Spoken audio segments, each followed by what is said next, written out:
And so I also have to say that, with some of the advisors that we had also in the beginning, that we had also to depart, because there is no, constant contribution coming over time, then, it's a marathon, and so, and it's not really a sprint.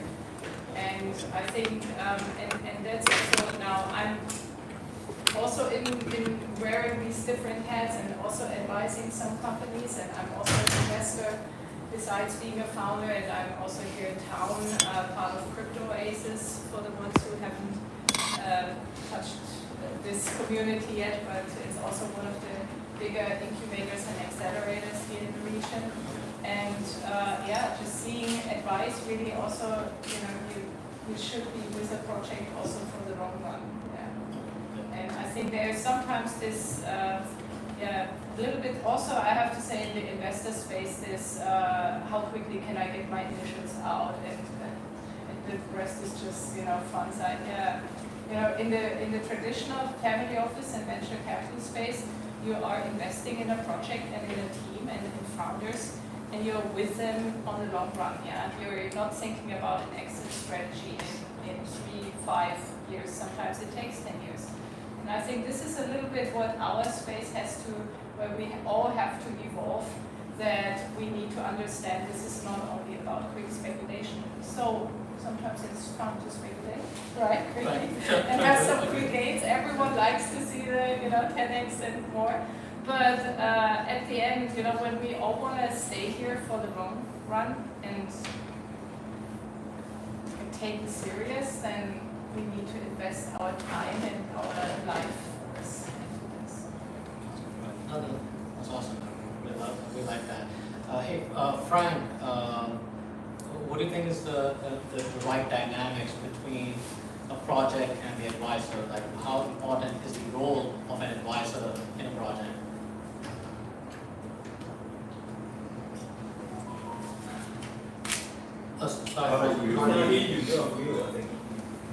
Okay, I think it's really important for the advisor and the project side to get together. I already like to advise a lot of projects and tell them what we need to do. Because sometimes, like the project side, they coming from an idea and they just processing everything they just jumping to the crypto part. But they don't understand the crypto part is really complex, and there's a lot of things you need to consider for the whole business. So just I can give a sample, like you need when you have an idea and you make a website, you maybe your product is just the beginning for this kind of business. And after that, you have a lot of things you need to like the VC side, you need to consulting for that, or your business model, you need to like focus on your tokenomics, you need to consider for that part, how you sample your token to be good in the market. Yes, so you also need to think about market maker. And also after that, you need to know how to manage the community side. Even some other projects that need like a global community side promotion.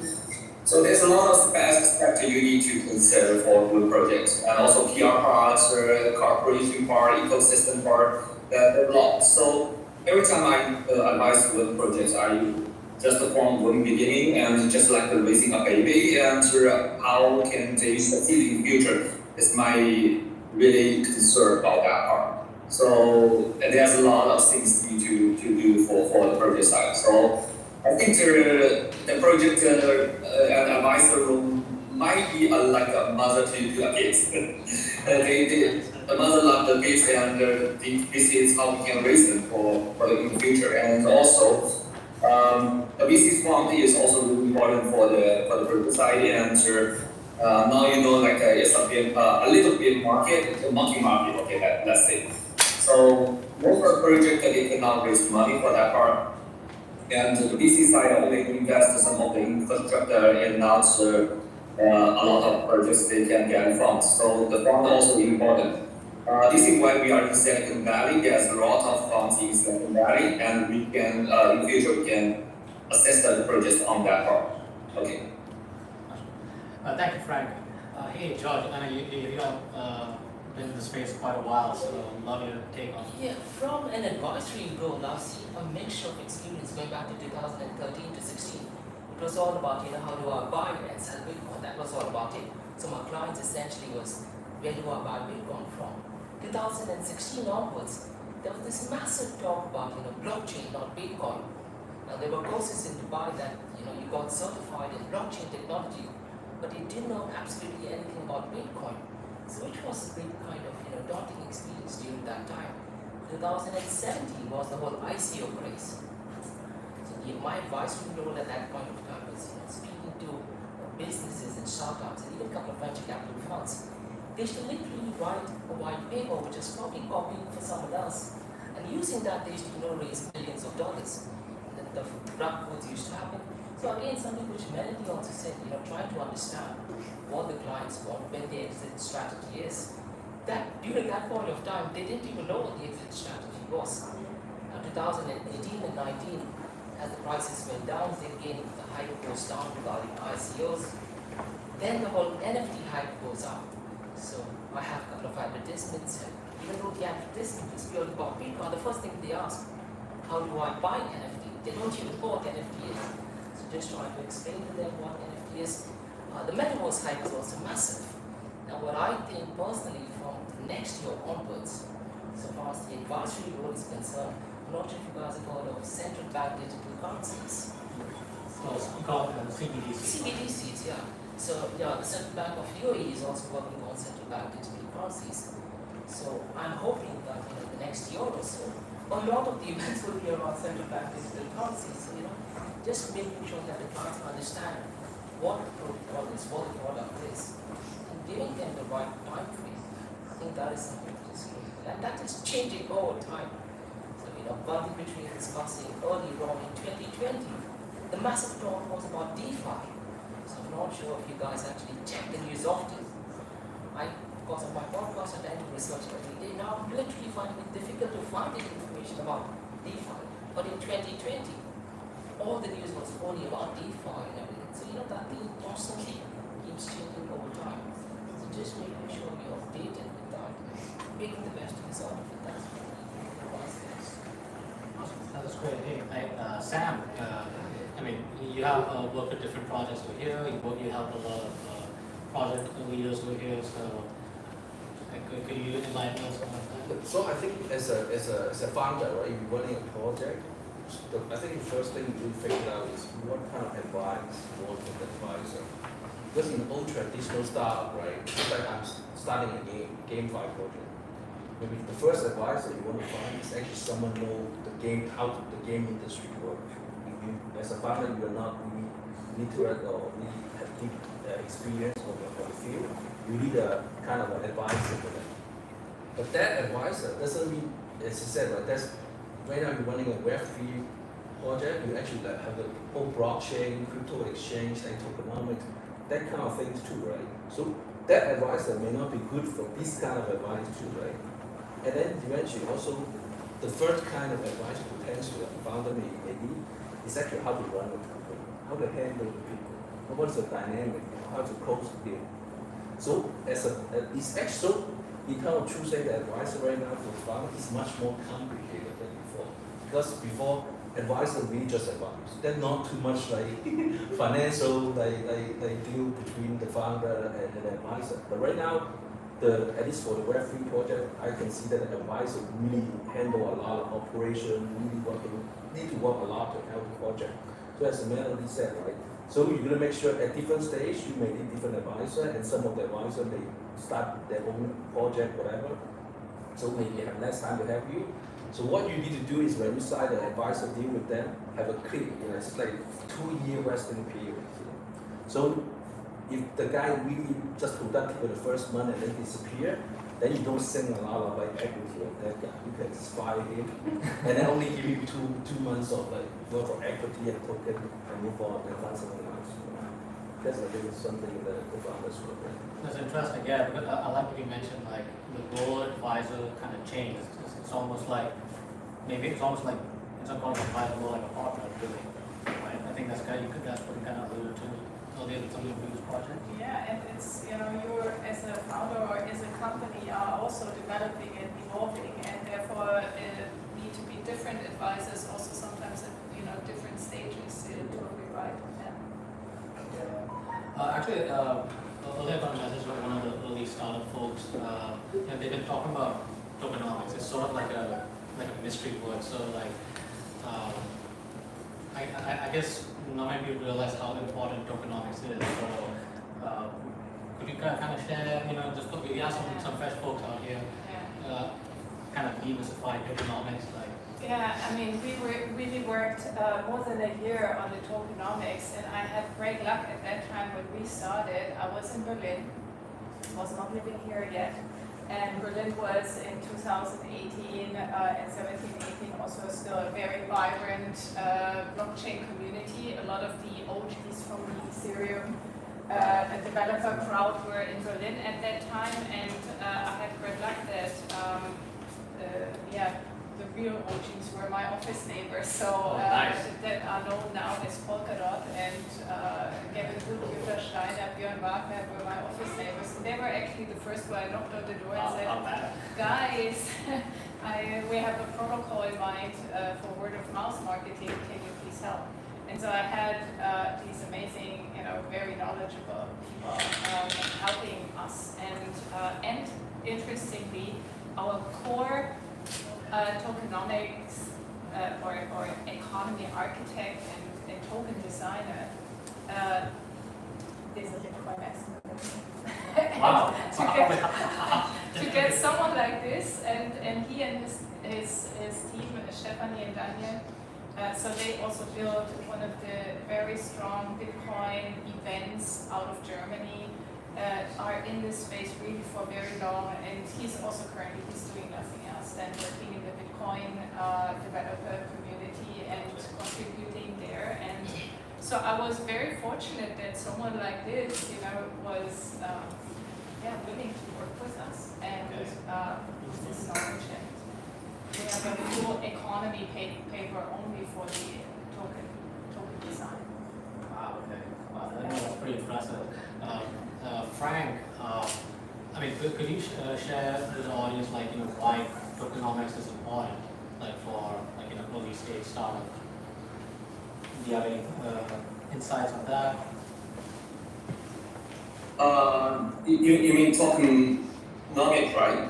Yes. Hello? Yeah. Yes. Okay, last time my advisor was projected for the Bank of Mohr, and we just a few weeks ago, and they are doing the memory cards to be NFT, to be when you take a family picture and you can have or it is on blockchain side, and we are I'm suggesting a lot of things to them.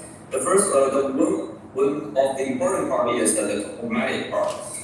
They just thinking about the token. Usually, like a project side, they were thinking, I just copy some of the other tokenomic and it's working. Like a team, maybe less than 20%, maybe advisor of 5% to 3%, and the rest of the community side and also VC side, they will consider for that part. But it's just a copy for the other project. It's not means that it's good for your project side. So the percentage is only one part of the tokenomic. It's not really it's essential, but actually it's the insight. We need to also think about how we sample your token, the price, to support your price for the token. Not crypto native person only like the price is going up. They don't like the price is just jumping to a lot of things, right? So they just jumping, they don't like that.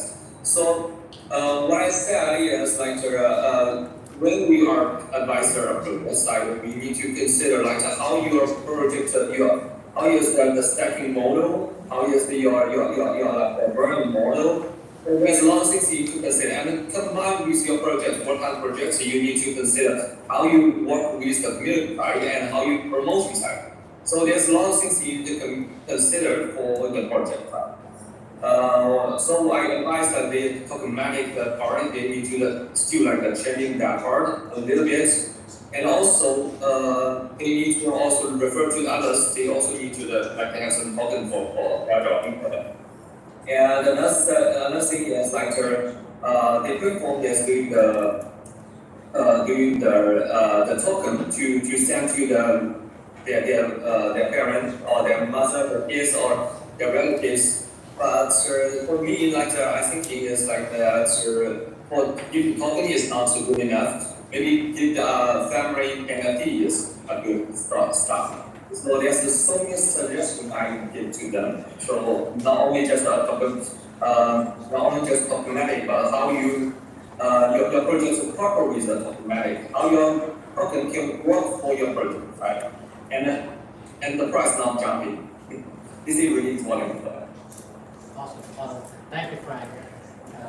Yeah, I just like to take bits and pieces from Melanie and Frank. And what I want to say is when you're having tokenomics, does everyone understand what tokenomics is, or is it? No. So what I would recommend is, in case you guys want to know what tokenomics is, there is one podcast by a project called MakerDAO.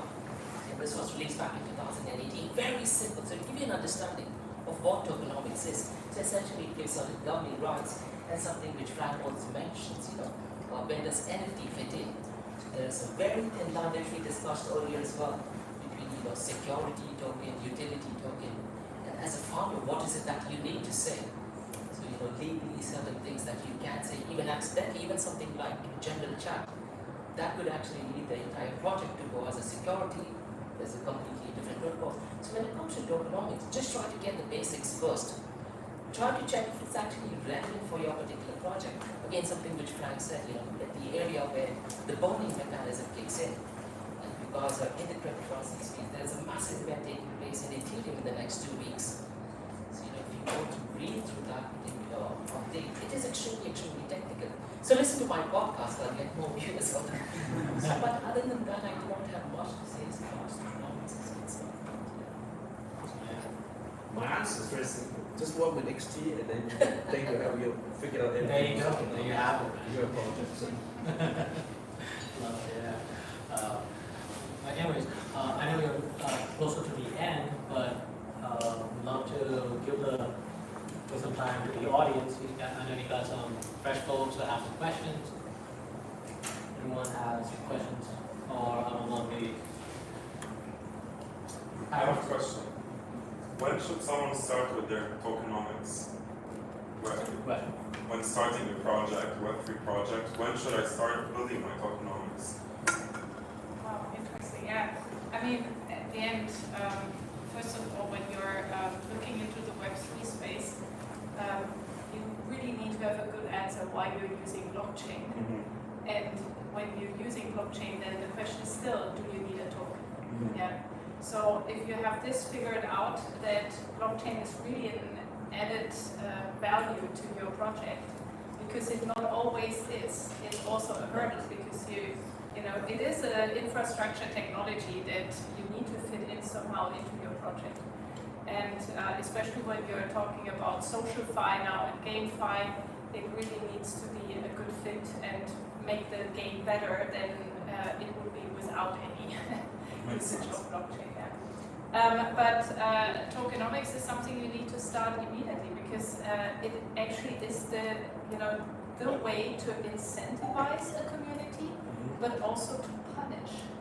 This is something you need to understand. Good tokenomics should always have a way to enforce and empower good behavior in a community.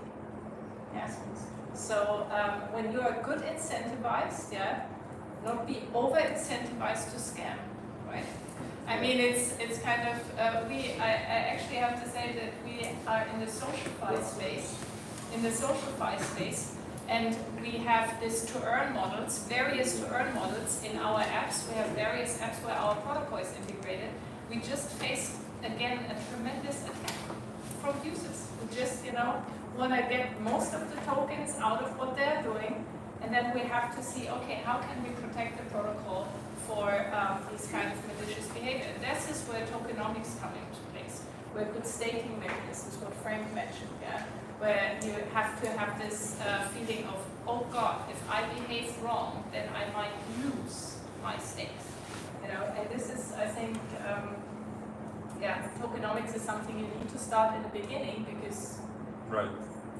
and it's not only how do we portionize the cake. This is also something that always, how much do the founders get, the team get, the reserve, and so on. Yeah, tokenomics is going deeper into your product and basically create this economy and this right behavior and governance inside this new economy that you're building. Oh, sorry, go ahead. So my question is to the panel is it enough for me to have a good idea, to have a good project, or do I need more? I would just like to say, there's going back to Bitcoin. As long as if your idea is peer-to-peer, so whatever you're doing, let's say you have a music distribution platform, or if you're having, let's say, an NFT platform, as long as it's peer-to-peer, which is, going back to the basics of it, I think then it's fine. Then you can, work with the relevant team. They will give you an idea in terms of, how do you write white paper, where does the funding come from, and something which Melanie also said. Is there a need for the project to go into Web3 at all? Because can you do it without Web3? That is something which I think is a good thing. There have been some really crazy ideas back in 2017. Like one of the projects from Finland, they actually said that I want to have a dating app, which means when I go for a date, if I get permission from the person to hold my hand, I would actually put it on the blockchain protocol. And they wanted to have a token base for that as well. And there were some really crazy ideas which actually was successful for a period of time. Then there was a rug pull. And another crazy example which I want to share is 2019. One of the business persons over here, he wanted to have a tokenomics. He wanted to give 90% of the funds to himself, 10% to the public, and he said, let them resell it and then I'll rug pull it, I'll go back. So you need to be really cautious in terms of what the tokenomics are as well. Thank you. No, I think for the good idea, right? Because I think even Melanie and those people have the same feeling. We talk to thousands of farmers, none of them think their idea is bad. So I think it's the definition of good idea. If your good idea that your customer think is a good idea, then potentially it's like that's enough. Not yourself. If your customer thinks it's a good idea. More than one person thinks it's a good idea. Yeah, exactly. What's the other person think? Actually, Travis, go ahead. Yeah, I have a question on the golden word of the hour tokenomics again. In terms of vesting periods, right? We have founders, and we have a team, the core team. We have probably a seed fund, seed investor, then we have venture capitalist, and further on till we go public, right? What's your viewpoint on the vesting periods for these different parties? The thing is, I'm getting all the white papers also from founders on the table asking, can you either invest in or from help fundraising. And then I see all these vesting periods, and I'm always thinking they are too short. Yeah. So I'm always in this kind of, I always think things take longer than we all expect. Right? And that's my issue that when I'm looking into this, I'm always against the investors like that. Everyone wants to get I'm basically probably the a lot of the projects because I'm not only a diamond holder, I don't know what's the big stage of a diamond holder. I basically never suspending. I did not come to any point, that I was cashing out, and then I always saw how many projects, the token going down and down, but I'm still believing because I know even, and you see it now, right now they are in their market, and you see even the best projects have lost, in 60%, 80% value and are now down.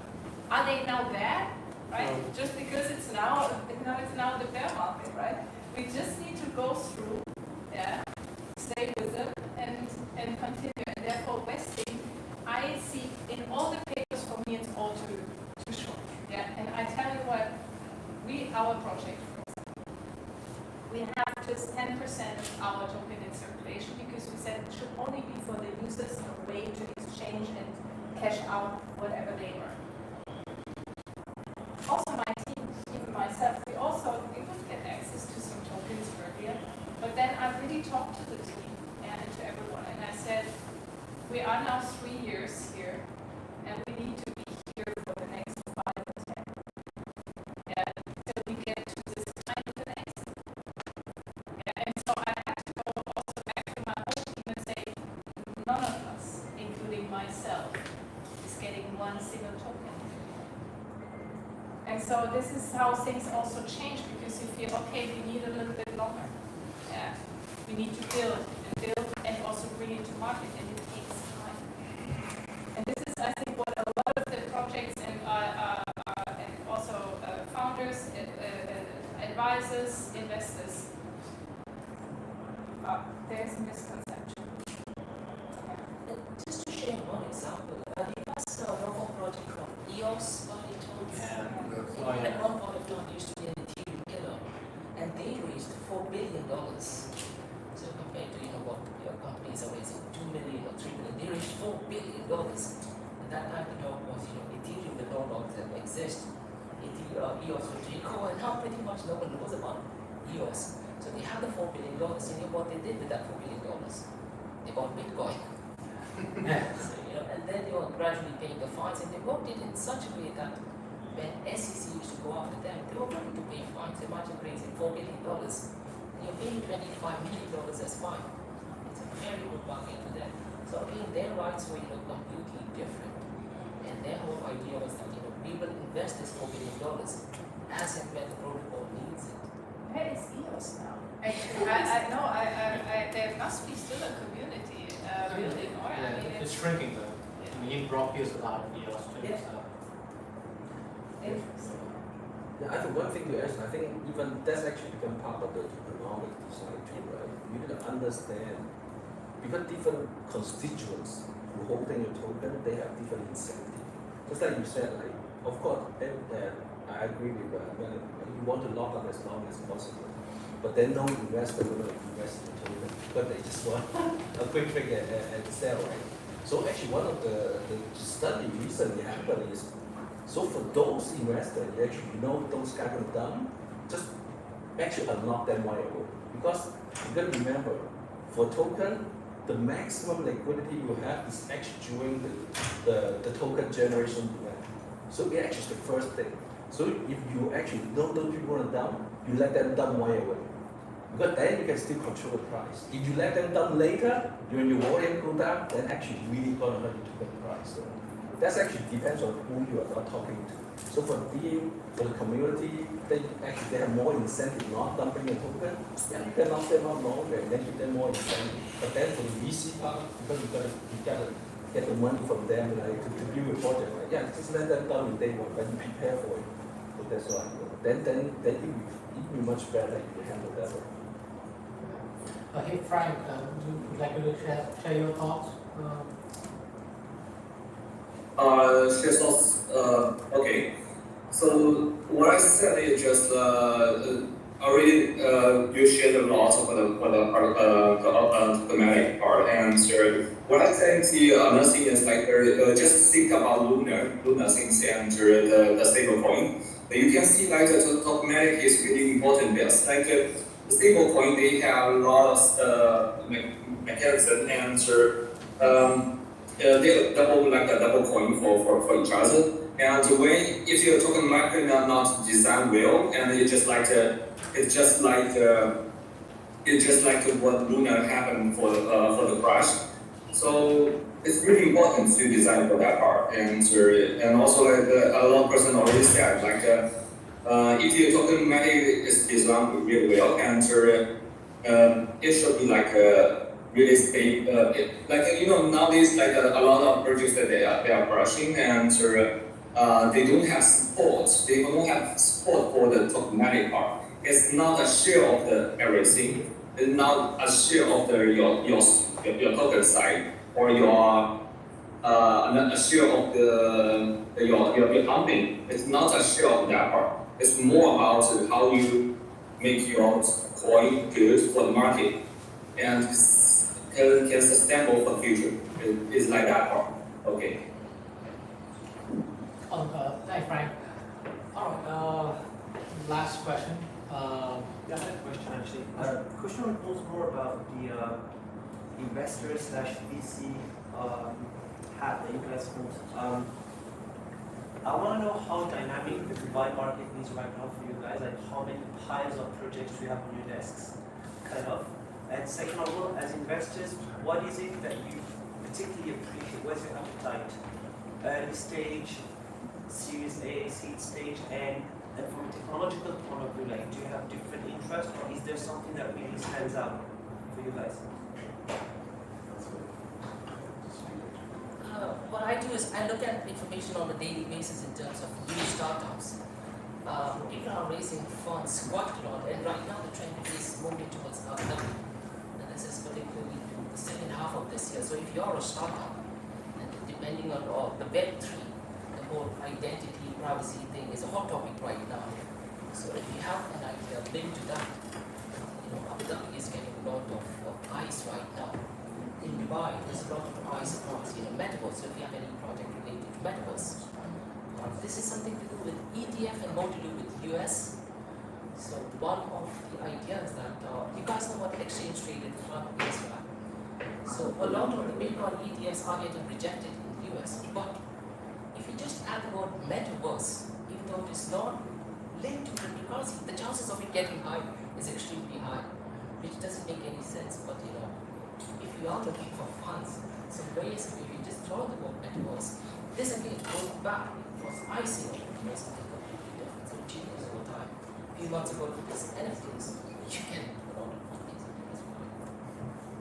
I think here the ecosystem is really vibrant and evolving, and obviously here, especially in the last 12 months, things exploded. I would say here in Dubai, because of the situation that changed in China, and therefore a lot of Chinese founders, investors, exchanges were coming here to Dubai because of this very friendly environment, which is great.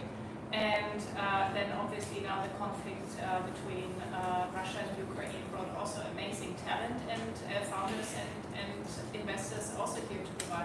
I would say it's currently really a very, very, if not one of the best places currently in the world that has developed here for getting investment and building. Also coming here really as a founder. There are so many ecosystem partners. I mean, like here now XT Labs and Crypto Aces and so many more. I heard now that also the Spanish, big Spanish media outlet in the crypto space, also with together with Waves, Crypto Mundo has also opened up a branch here. I mean, there's so much going on in Dubai. Yes, there is money in Abu Dhabi. I also know that kind of there's always this decision where are you going to fundraise. But there are very good young funds, investors here in town that you can connect with when you have a project. And I think really good ecosystem developing.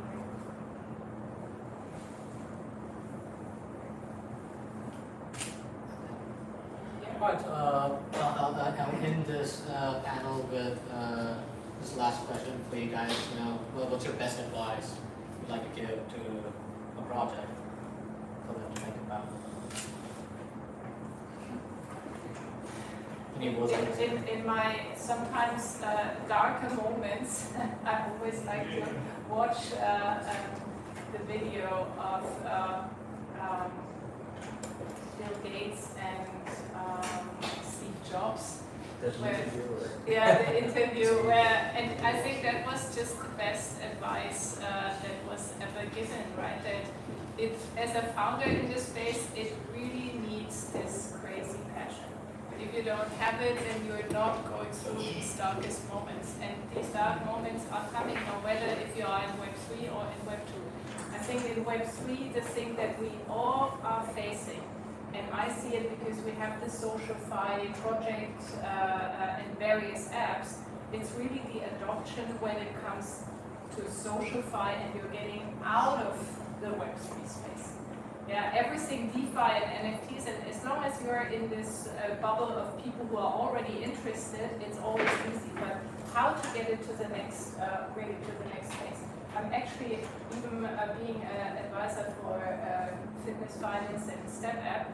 I'm very keen to see now also how Sweatcoin, for example, is mastering it, because they are having already such a good working app. They really diligently also built on their app for such a long time. They already had this kind of Sweatcoin.